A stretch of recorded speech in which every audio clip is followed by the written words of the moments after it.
Madame, monsieur, bonjour. Bonjour, bonjour, bonjour. Merci de nous suivre. Alors, vous voyez dans le plan ce magnifique parapluie pour vous expliquer que nous avons choisi aujourd'hui une destination avec un cocktail, avec un grand chapeau et des cocotiers. Exactement, la Aurel pina Sika, colada. bonjour, la pina colada. Bonjour Marianne. Merci d'être là. Merci à vous. Alors, ce que j'aime bien, c'est toujours vous chercher des idées originales, de décoration, de mise en valeur.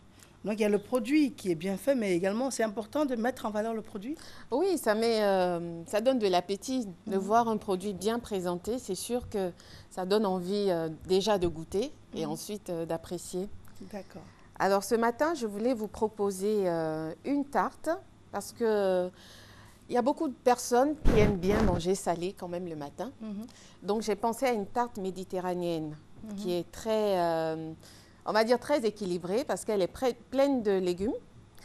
Elle est composée d'oignons, tomates, poivrons, olives, du thon et des champignons. D'accord. Mais tout ça, c'est quoi? C'est revenu? C'est assaisonné? Oui, tout à fait. En fait, bon, déjà, il faut faire une pâte brisée. La pâte brisée, on peut la faire soi-même à la maison, c'est très simple à faire, ou l'acheter dans le commerce, emballée dans les supermarchés. Alors, nous, on est pour l'option de la faire à la maison. De la faire à la maison. Alors, Okay. comment on s'y prend? Alors, il faut prendre de la farine, du beurre, du sel, un œuf et juste un peu d'eau. De la farine? De la farine, beurre, voilà, on sel, fait fondre notre beurre. On verse la farine dedans, on ajoute une pincée de sel, on casse un œuf, on mélange le tout, on va avoir une pâte assez épaisse et on rajoute un peu d'eau pour la rendre souple. Alors ici, on nous dit 3 œufs, 20 centilitres de crème fraîche, 100 g de fromage râpé, 2 oignons. Oui, ça c'est pour notre garniture. Ah, ok. Donc pour faire la garniture, on met sur le feu. D'accord, non, mais on revient déjà sur la pâte brisée. Oui. Donc la pâte brisée est composée pour les proportions. Je vous les donnerai par téléphone parce que je n'ai pas pensé les faire noter. Alors, c'est de la farine, des œufs, un œuf, du beurre, du sel et un peu d'eau. Vous voyez que c'est très simple en fait. Hein. Et on laisse reposer 1 heure notre pâte. On met de la levure dedans? Non, sans levure. Sans levure, on laisse reposer. On laisse juste reposer un peu au frigo. Au bout d'1 heure, on la ressort et on l'étale. Voilà, c'est tout simple. Donc, en fait, cette pâte-là, quand on la met au four, elle est croustillante. Elle est comme un biscuit, en fait. Voilà. Donc, alors, la pâte brisée, ça ressemble à la pâte de pizza? Non, ça n'a rien à voir. La pâte de pizza ressemble à la pâte à pain, en fait. Oui. Alors que là, il n'y a pas de levure. La pâte à pizza, c'est de la levure, du sel et de l'eau. Alors que là, on a quand même des œufs, on a du beurre. Donc le beurre aussi fait que la pâte est très riche et très bonne. Hein. Très, très bonne et croustillante à manger. Voilà. Donc pour garnir notre pâte, on va faire la garniture qui est composée donc de poivrons. Moi, j'ai pris des poivrons rouges et des poivrons jaunes pour mettre un peu de couleur. Il y a des olives vertes. Mais les poivrons rouges et jaunes sont beaucoup plus chers aussi. Oui. Ça, j'ai constaté. Oui, c'est vrai que le plus accessible, c'est le vert. C'est le vert, et on le trouve partout. Oui. Mais le rouge et le jaune. Je pensais qu'il y avait une erreur sur le prix. Non, non, c'est parce que en fait, ça ne pousse pas ici. C'est importé, donc forcément, c'est bien plus cher. Mais c'est tellement bon parce que c'est sucré en fait. Donc, dans notre tarte, ça donne une petite note sucrée-salée. On a aussi de la tomate, des oignons, des olives vertes. Et pour l'apport de protéines, on a choisi du thon. Voilà, du poisson. Donc, on fait revenir nos légumes tout doucement à feu doux. Quand nos légumes on ramollit en fait, on rajoute le thon. On enlève du feu. On met le tout dans un petit saladier. On ajoute, on casse nos 3 œufs, les fameux 3 œufs. Oui. On ajoute la crème, du sel et du poivre. La crème fraîche. La crème fraîche, oui. Et aussi du fromage râpé qu'on trouve dans le commerce. Voilà. Moi, ce que je conseille, c'est de mettre le sel vraiment à la fin parce que déjà, le thon est salé. Mais pourquoi on en met si le thon est salé? Pourquoi on met du sel? Si le thon est salé? Oui, parce que ça dépend de chacun après. Peut-être qu'il y en a qui vont trouver que c'est pas assez salé, donc j'ai rajouté quand même une petite pincée. Mais il faut vraiment mettre ça à la fin. D'abord mettre le thon, ensuite les olives sont salées. C'est ça. Oui, oui. Le fromage est salé. Donc à la fin, bon, si on trouve que vraiment ça manque un peu, on ajoute une pincée de sel, du poivre et des herbes de Provence. Voilà.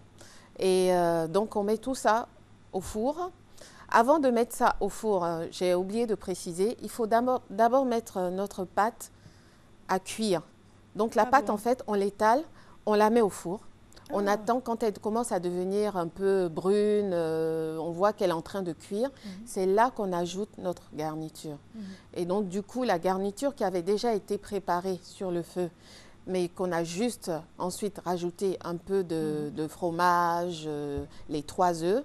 Donc, on met tout ça sur la pâte, on met au four, mais juste, on va dire 5 minutes. D'accord. Voilà. Parce que le four est déjà très chaud.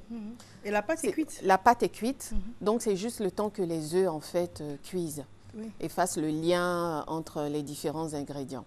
Voilà. Mais là, vous avez du fromage? Oui, il y a du fromage dedans. Il y a du fromage dedans. Je n'en ai pas rajouté à la surface comme on fait pour les pizzas parce que je trouvais que c'était déjà assez salé. Donc, rajouter encore du fromage, voilà, ça serait trop.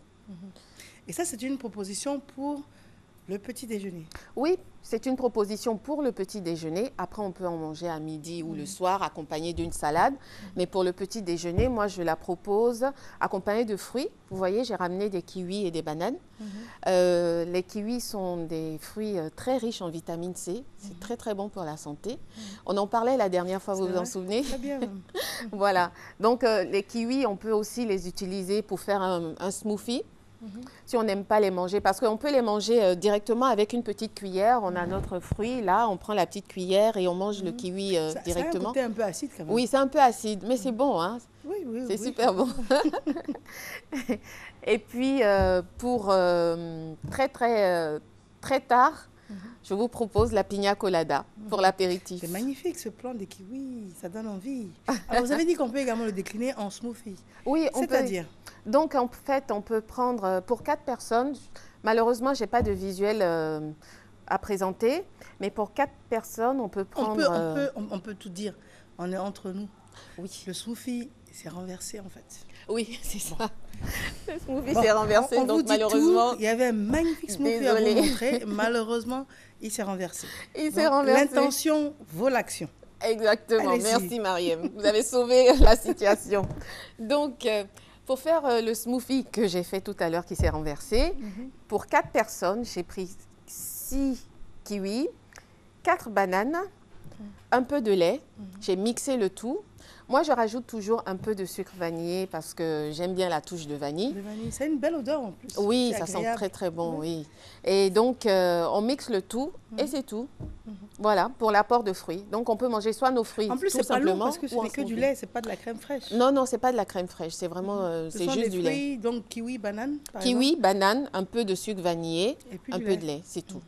On peut aussi varier en mettant du yaourt à la place du lait.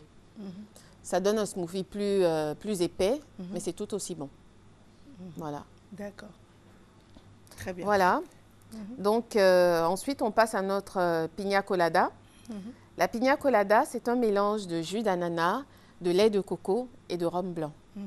C'est une recette qui vient de l'Amérique du Sud, qui a beaucoup de succès en Occident. Jus d'ananas, lait de coco et rhum blanc. Voilà, on met 10 centilitres de jus d'ananas, 5 centilitres de rhum blanc et 3 centilitres de lait de coco. C'est magnifique, ça donne envie d'être sous un joli parasol, sous les cocotiers. À Bassam ou à Assini, pourquoi pas, ce week-end. Regardez ce plan-là. On a presque l'impression qu'on est en pleine nature. Voilà. Alors, c'est du rhum blanc. C'est du rhum blanc, du jus d'ananas et du lait de coco. Et du lait de coco. Voilà. D'accord, très bien. Il y a une déclinaison avec de la crème fraîche? Non, parce que le lait de coco est déjà assez riche, donc on n'a plus besoin. Et il est gras. C'est vrai que ça n'a rien à voir avec l'eau de coco. Faut pas non, voilà. Ça n'a rien à voir. En fait, le lait de coco, c'est quand on râpe la noix de coco qui est déjà sèche et qu'on on presse le râpé là. Quand on presse, on obtient un jus blanc. Voilà, c'est ça le lait de coco. Tout à fait. Voilà. C'est pas le coco que vous cassez au bord de la route pour boire? Non, du tout. Pas ça. C'est pas Ça celui n'a qui rien vient. à voir. D'accord. On peut le faire soi-même ou en acheter dans le commerce. Voilà. Très bien. Quel est votre mot de fin? Alors, mon mot de fin, c'est bon appétit. Régalez-vous. En plus, c'est facile à faire. Oui.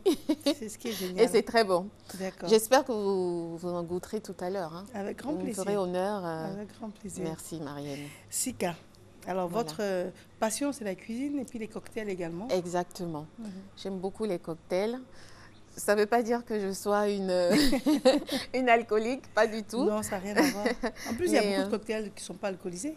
Oui, C'est vraiment au choix. effectivement, oui. Mais c'est le principe de savoir comment mélanger Voilà. les différents produits. Et puis Voilà, surtout les tout est question de présenter aussi. dosage. Hein. Tout est question de dosage et de présentation. Ça donne tout de suite une touche festive lorsque vous avez des amis ou le soir, tranquillement, quand vous rentrez du boulot. Pour se détendre, ça fait toujours plaisir. D'accord. On vous joint comment? Alors, par téléphone, au 48 70 05 94. Au 48 70 05 94. Aurel Sika, merci infiniment. Merci, Mariam. Très bonne Merci. journée. Et très bonne journée également. Merci. Alors, nous avons choisi aujourd'hui de discuter avec quelqu'un que vous connaissez très bien, effectivement, mais que vous allez découvrir autrement. Je ne vous en dis pas plus, juste une transition, et c'est le magnifique que nous avons choisi à cet effet. À tout de suite.